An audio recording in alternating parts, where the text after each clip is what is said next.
what's up guys? It's me again, Mac Moto Vlog. And about dun sa nakaraang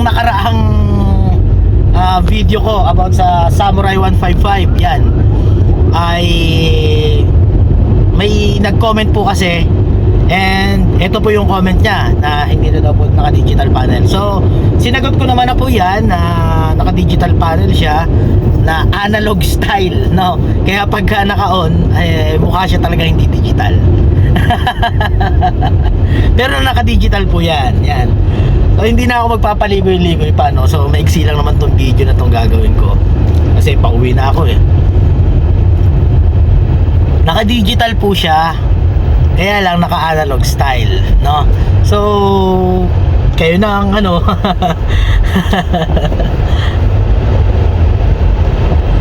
At colored din yan, colored. Wow, ang ganda ng instrument panel niya eh, para sa akin ha. Ewan ko dun sa iba na siguro may mga ibang napapangitan sa instrument panel niya, pero sa akin okay siya, maganda. Maganda instrument panel para sa akin, kasi nandun na rin kasi yung health ng battery mo.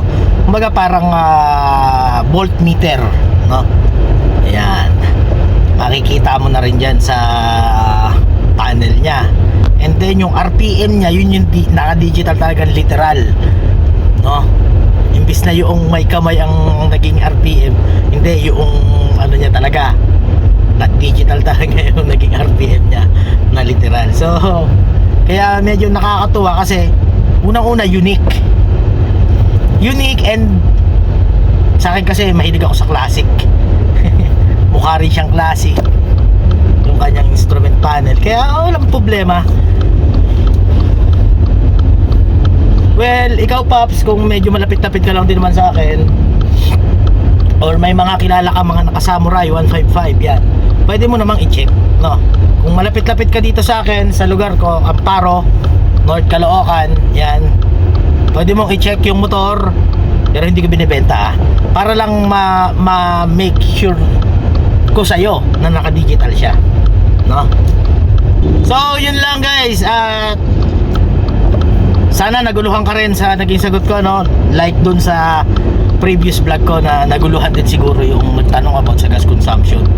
So yun lang, comment down lang kung ano yung mga gusto nyo pang malaman pagdating dito sa ating Samurai 155, at pipilitin ko po na sagutin ng mas lalo kayo maguguluhan. Hindi, joke lang.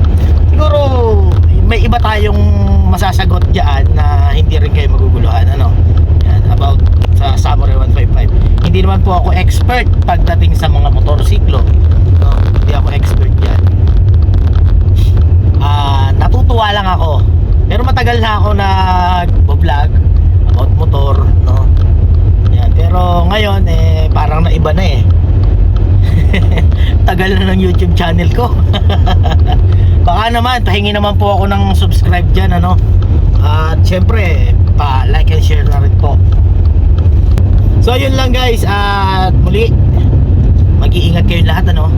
Lalo pa, nga pala, lalo pa ngayon na sobrang init ng panahon, ano, yan, kayo mga kapatid nating mga riders dyan na naglalala-move, move it, kung ano man, joyride, no? Yan, lagi kayo mag-iingat, paakong kayo ng tubig. Kung wala namang pasahero, pumunta kayo sa malilim na lugar at mag-chill-chill muna kayo, no? Kasi sobrang init, nakakatakot. Ayaw ko kasing makakakita or makakabalita na may rider na naman na nawala ng, alam nyo na, di ba? Kasi para sa akin masakit talagang makakita ako ng kasama natin na rider sa kalsada na wala na, ano? Dahil sa init ng panahon, hindi na kinaya. Masakit eh. Kaya yun lang, sana palagi kayo mag-iingat, ano? Yun lang muna sa ngayon, and maraming salamat. Pagtatandaan nyo palagi, mag-iingat kayo. Always pray bago nyo start yung mga motor nyo. So yun lang, maraming salamat guys.